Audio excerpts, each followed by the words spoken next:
আমার মা বাবা এবং সকল টিচার্সদের জানাই হ্যাপি টিচার্স ডে। এখানে তো আমার ছানাপোনারা চলে এসেছে। আজ তো ওদের ভীষণ মজা, পড়াশোনা নেই, বকাও খেতে হবে না।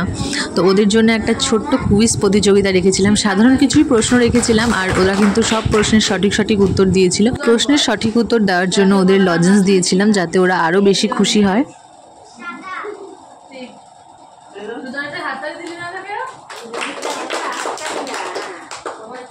নীলকণ্ঠ ফুলের আরেকটা নাম অমিত, সেদিনকে ওদের বলেছি ওরা পড়েছিস, পড়া থেকেই মারছি বাইরের কোনো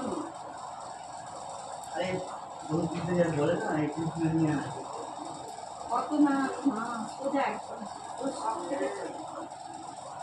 বল অজনা একটা আমরা খুব পারি। হ্যাঁ এই ভালো উত্তর দিয়েছে। হ্যাঁ কি দিলে সবথেকে ভালো দিলে বলেছে কেন যা বলেছি লাস্ট কেন বলে দেবে না বলতে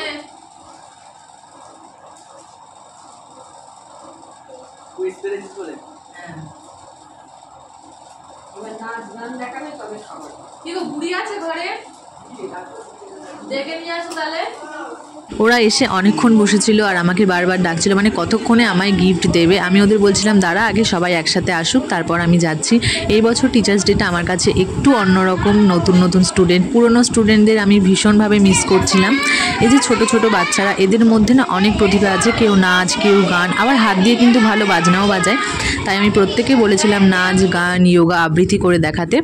এই যে এখন যে নাচ করছে, ওর নাম সুমিতা, ও ক্লাস 4-এ পড়ে। আগুনের পরশমণি গানে নাচ করছিল। এখানে আমি গানটা দিতে পারলাম না, কারণ কপিরাইট দিয়ে দেবে। আর পুরো নাচটাও তোমাদের সাথে শেয়ার করতে পারলাম না, প্রায় 4 মিনিটের কাছাকাছি। তো ভিডিওটা অনেকটাই বড় হয়ে যেত।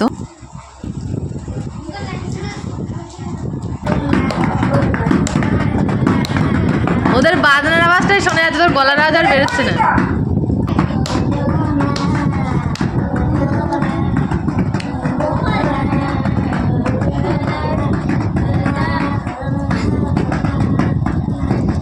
সুজন আর অরূপ দুজনে গান করে শোনালো, আর হাতে দেখো কি সুন্দর বাজনাও বাজালো। গানটা সত্যি শুনলে ভীষণ হাসি লাগে, আর অরূপের গলায় গানটা শুনতে না খুব ভালোও লাগে।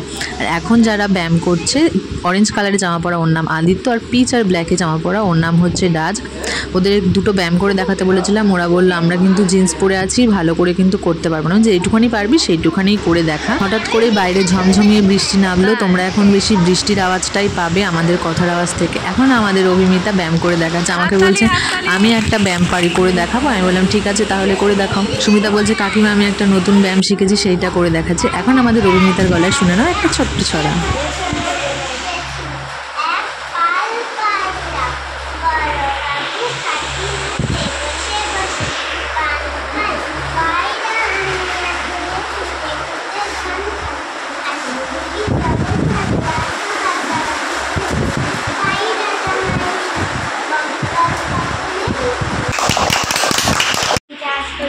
আমি নয় আমরা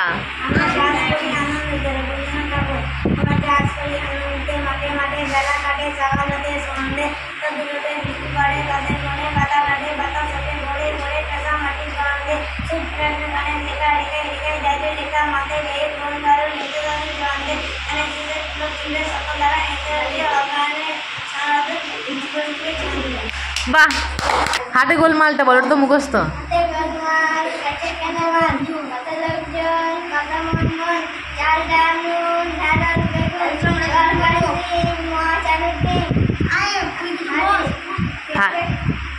ওদের জন্য একটু খাওয়া দাওয়ারও আয়োজন করেছিলাম, সব শেষে ছিল আইসক্রিম। আজকের সন্ধ্যেটা কিন্তু ওদের সাথে দারুণভাবে কাটালাম। ওদিকে আবার দিদি ডেকেছে, দিদি আবার আরেকদিকে আমার টিচারও। এই গল্পটা না হয় তোমাদের সাথে অন্য একদিন শেয়ার করব। আমাদেরই ক্লাসমেট ছিল, প্রতি বছর আজকের দিনে দিদির জন্য কেক নিয়ে আসে। তো এবছর যেহেতু আমি এখানেই আছি, তো দিদি আমায় ডেকেছিল। মানে এবছর মানে যখন পড়াশোনা করতাম দিদির কাছে তখন তো ছিলাম, আর মাঝখানের কটা বছর ছিলাম না। আজকে আমার এই ছানাপোনাদের নিয়ে মিষ্টি ব্লগটা তোমাদের কেমন লাগলো অবশ্যই কমেন্টে জানিও, আর ভিডিওটা ভালো লাগলে লাইক করে দিও, চ্যানেলটা সাবস্ক্রাইব করে পাশে থেকো।